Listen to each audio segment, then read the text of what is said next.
Assalamualaikum warahmatullahi wabarakatuh. Alhamdulillahirabbil alamin. Assalatu wassalamu ala asrofil anbiya'i wal mursalin sayyidina wa maulana Muhammadin wa ala alihi wa sahbihi ajma'in, amma ba'd. Mari kita mulai materi pada hari ini dengan melafalkan bismillah terlebih dahulu ya. Bismillahirrahmanirrahim. Pada materi kali ini Ibu akan membahas materi tentang pemulasaraan jenazah. Jadi garis-garis besarnya terlebih dahulu. Ada satu fase sebelum seseorang menjemput ajal.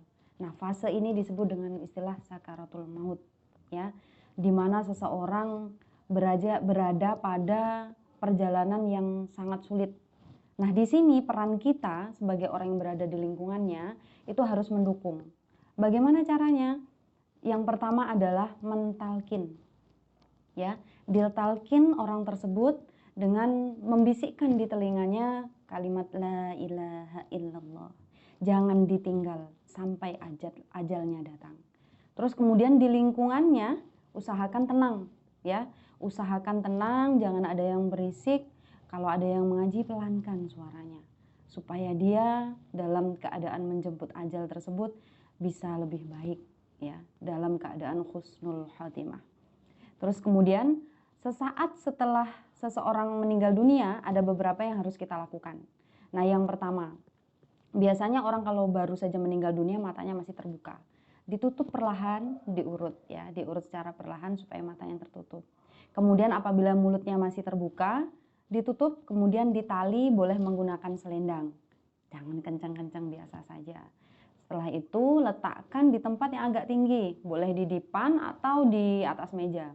Nah, setelah itu ditutup seluruh tubuhnya menggunakan kain sebagai bentuk penghormatan kita kepada manusia tersebut. Karena bagaimanapun manusia adalah makhluk yang dimuliakan oleh Allah Subhanahu wa taala. Terus kemudian ada beberapa hal yang harus kita lakukan sebagai sesama muslim setelah seseorang meninggal dunia. Ada 4 kewajiban kita terhadap orang yang sudah meninggal. Yang pertama adalah kita diwajibkan untuk memandikannya, kemudian mengafaninya, setelah itu mensolatkan, dan yang terakhir adalah menguburkan. Ya, jadi 4 kewajiban itu harus kita lakukan.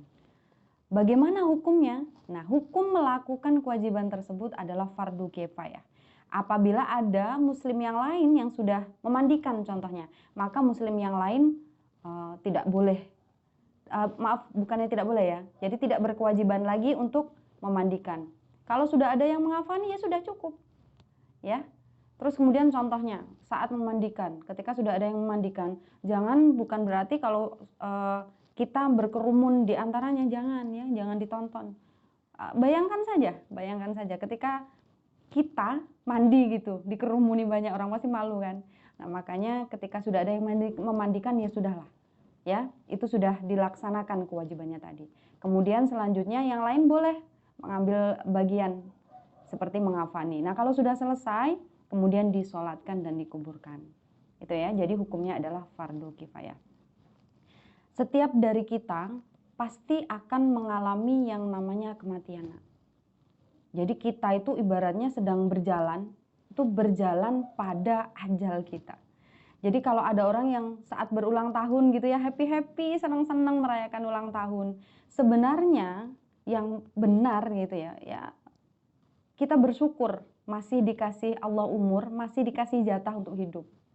Nah, yang lebih bagus lagi adalah kita mengingat. Artinya di saat ulang tahun itu, ajal kita itu semakin dekat. Ya, kita menghadap Allah itu sebentar lagi. Sebagaimana disebutkan di dalam Al-Quran, Quran surah Al-Imran, surah yang ketiga ayat 185. Kullu nafsin dha'iqatul maut. Wa innama tuwaffawna ujurakum yaumal qiyamah.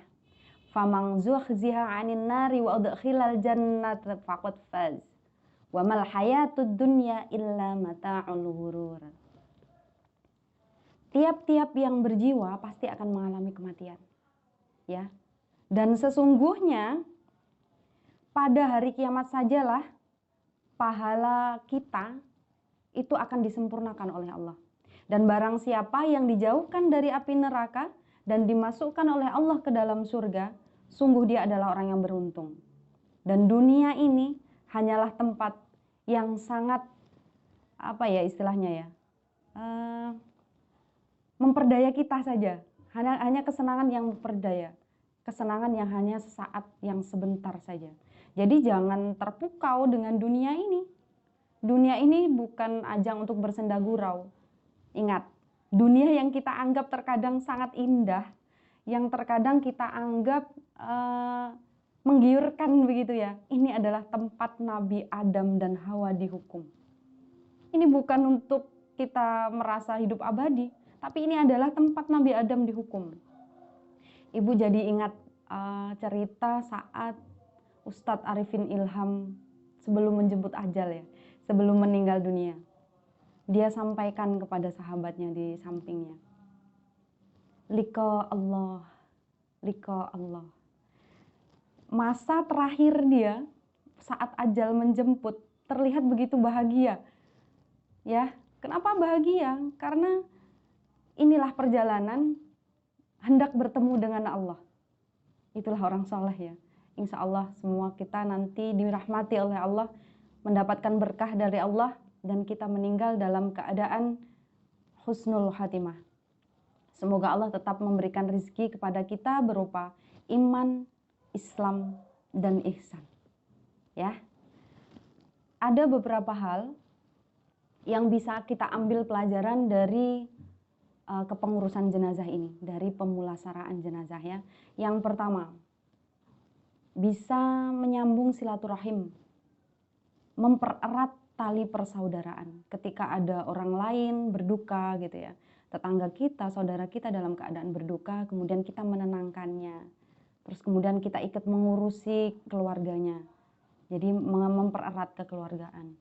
Kemudian yang paling terpenting adalah dengan kita bertakziah gitu ya. Dengan kita ikut mengurus jenazah tadi, itu menjadi pengingat kita bahwa suatu hari nanti kita akan mengalami hal ini. Kita akan mengalami kematian. Sebaik-baik pengingat adalah kematian. Dengan kita mengingat kematian ini, insya Allah kita akan lebih berhati-hati dalam menjalani hidup di dunia. Tidak sembrono, tidak asal saja, asal kita senang jalankan, tidak hanya seperti itu. Sebaik-baik manusia adalah yang bermanfaat. Itu adalah beberapa hikmah dari penyelenggaraan jenazah ya. Semoga bermanfaat.